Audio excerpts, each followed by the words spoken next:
Ya, terkait investasi bodong berkedok suntik modal alat kesehatan yang viral di media sosial Twitter setelah salah satu korban angkat bicara dalam cuitannya, ia menyebut ada korban yang sampai tertipu miliaran rupiah.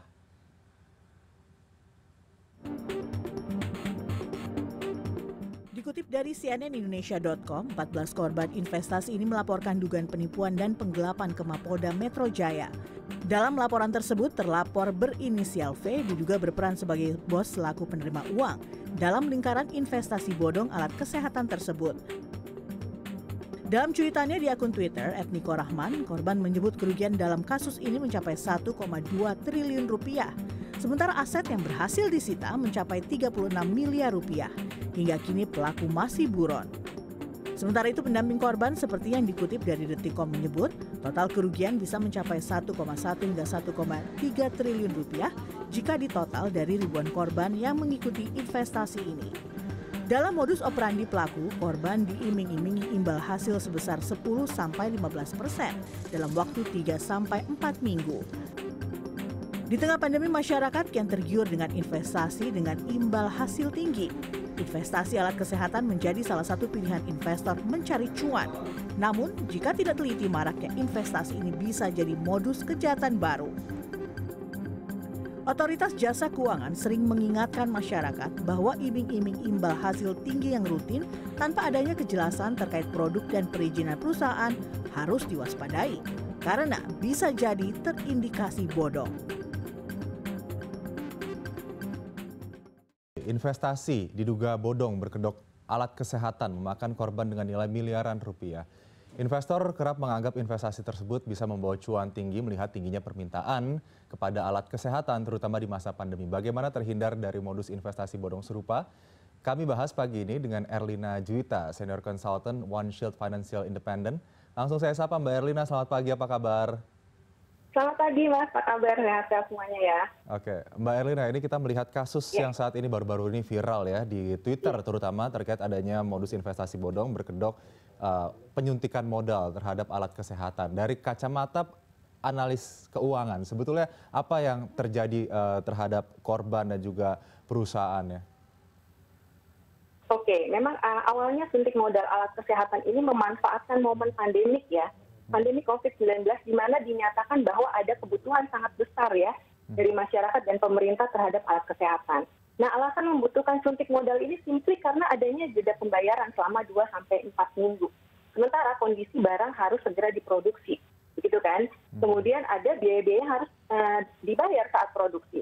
Nah, berkedok crowdfunding investment ini pada alat-alat kesehatan, maka mereka mencari korban investor yang memang berduit, kemudian berjiwa bisnis, ngerti hitung-hitungan return investasi dan juga percaya bahwa modal akan balik berikut profit yang besar ya. Kalau dikalkulasikan itu kurang lebih sebesar 15% dalam jangka waktu 2-4 minggu. Wah, itu luar biasa ya. Kemudian juga ada imbal hasil yang investasinya ini diyakini nggak volatile seperti saham dan keuntungannya pasti sesuai dengan kesepakatan awal. Dan itu juga tanpa jaminan gitu. Jadi ini adalah hal yang mesti di-aware saat seorang investor mau masuk, ini tidak ada tanpa jaminan, kemudian duit ditransfer ke rekening pribadi pengelola. Ini juga yang harus mesti diwaspadai supaya investor bisa lebih hati-hati lagi ya. Karena 10 tahun saya berada di industri perencana keuangan, saya memang perhatikan bahwa sebagian besar investasi bodong itu berhasil mengeruk keuntungan adalah mereka yang mampu memperdaya korbannya, si investor ini dari sisi psikologi dan emosi.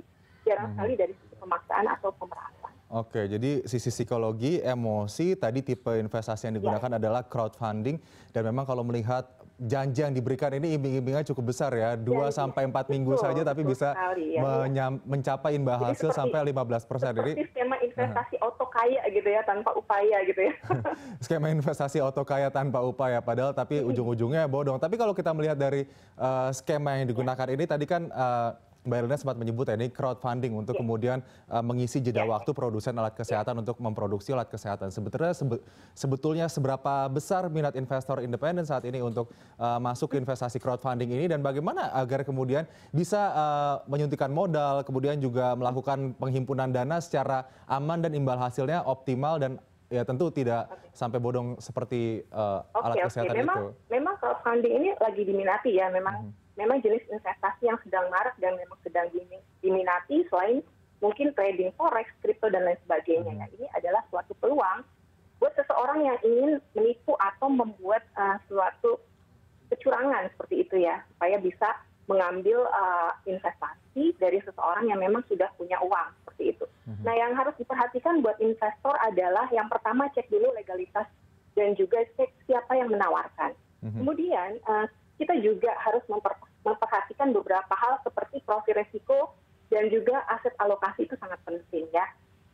Karena bukan uangnya ya, tapi bagaimana cara Anda untuk memperlakukan uang tersebut seperti itu.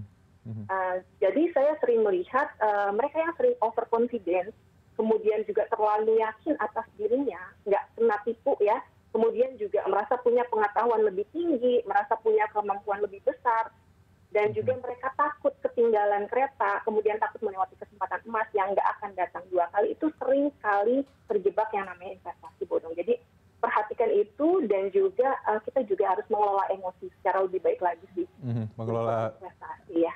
Emosi, jangan gegabah ya dalam mengambil keputusan untuk berinvestasi. Iya, betul. Mbak Erlina, ini kalau kita melihat, tadi Mbak Erlina sempat menyebut ya, yang dimainkan adalah psikologi emosi dari investor sendiri. Tapi kalau kita, sekarang tuh banyak sekali ya orang-orang yang datang menawarkan investasi, baik itu tadi ya investasi alkes yang kemudian ternyata bodong, kemudian juga robot-robot dan lain-lain. Dan pastinya mereka datang dengan penawaran yang menjanjikan imbal hasil tertentu dalam jangka waktu tertentu. Tapi ini kan sebetulnya menjadi hal yang harus diwaspadai ya, dicermati. Bagaimana kita sebetulnya menyikapi adanya penawaran-penawaran imbal hasil dalam jangka waktu tertentu ini, yang kemudian ini bisa diindikasikan dengan investasi yang ya bisa membawa kerugian bagi investor nantinya.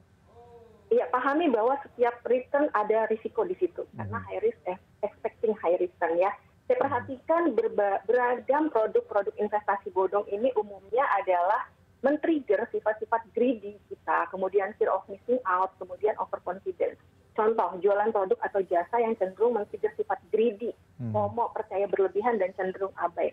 Maka gunakan filter yang dapat membuat Anda berpikir dan mengetahui live before wants Anda, dan juga yang terpenting adalah prioritas mana dulu nih yang harus didahulukan dalam kebutuhan keuangan. Kemudian ada juga yang kadang memanfaatkan volatilitas market ya, biasanya untuk trading saham, forex, kripto, dan juga komoditas. Nah, umumnya mereka akan pompa harga naik, kemudian mereka menghempaskannya ke bumi gitu ya. Mereka pump, kemudian mereka dump ya. Nah, jika Anda nggak antisipasi dengan trailing stop, maka ini akan berbahaya. Trigger yang digunakan adalah perasaan FOMO, kemudian perasaan tamak, perasaan juga greedy. Nah, filternya adalah kestabilan emosi, sering-sering bermeditasi ya, jangan mudah panik, dan juga jangan tamak, tetap tenang dan yakin deh rezeki itu Allah yang ngatur. Jadi always do your own research and accept for your own risk gitu ya. Jadi risiko Anda tanggung sendiri kalau Anda memutuskan untuk berinvestasi dimanapun. Oke, Mbak Erlina, ini kan sedang dilakukan penyelidikan lah ya oleh kepolisian karena laporannya baru masuk kemarin oleh para korban ataupun investor yang merugi. Nah, jika kemudian saat ini masih ada orang yang menanamkan modal, menanamkan uangnya kepada untuk penyuntikan modal alat kesehatan begitu, investasi di alkes yang saat ini memang masih berjalan, apa ya kemudian saran yang bisa diberikan kepada mereka yang saat ini masih menaruhkan uangnya ini di basket instrumen investasi alat kesehatan? Ya, tentu saja lebih hati-hati ya, karena memang saat ini apalagi akhir tahun ya, mungkin para karyawan memang sedang banyak uang ya karena ada bonus dan lain sebagainya seperti itu ya. Jadi Anda hati-hati juga untuk mengelola keuangan Anda, karena memang aduh capek-capek ya ngumpulin uang, tapi kan sayang sekali kalau seandainya memang harus hangus gitu ya dengan sekejap mata. Jadi memang alokasi aset adalah yang terpenting untuk investasi. Perbanyak portofolio investasi Anda, yakin bahwa sebenarnya keadaan ekonomi ini sebenarnya akan membaik seperti itu, dan juga jangan lupa lakukan diversifikasi ya, karena pada saat satu investasi Anda yang mengalami satu penurunan, saat Anda punya diversifikasi itu akan membackup investasi yang lain. Jadi lakukan diversifikasi investasi. Oke, ini ngomong-ngomong soal diversifikasi investasi menjelang akhir tahun, window dressing juga nih para pemain saham sering melakukan ya untuk kemudian melakukan pembaharuan portofolio saham. Saran dari Mbak Erlina untuk kemudian bisa memilih basket instrumen investasi menjelang akhir tahun ini apa saja yang bisa diambil ketimbang memilih portofolio investasi yang kemudian berisiko sangat besar? Oke, khususnya untuk diversifikasi investasi Anda di akhir tahun, cek dulu apa profil risiko Anda saat ini ya, apakah termasuk yang agresif, ya, moderat ataupun konservatif. Kemudian lihat tujuan-tujuan keuangan Anda juga dan lihat kemampuan Anda untuk berinvestasi. Kemudian lakukan diversifikasi ya. Diversifikasi itu adalah ada yang produknya berupa sifatnya stabil, kemudian ada produk investasi Anda yang memang sifatnya itu untuk pertumbuhan ya, yang memang returnnya lumayan cukup besar untuk Anda simpan, kemudian juga cukup liquid ya, kalau seandainya Anda butuh dalam jangka waktu tertentu, Anda butuh cash out, Anda bisa cairkan ya, kemudian juga yang memang punya return yang seimbang seperti itu. Nah, lakukan diversifikasinya itu khusus untuk pemilihan saham ya.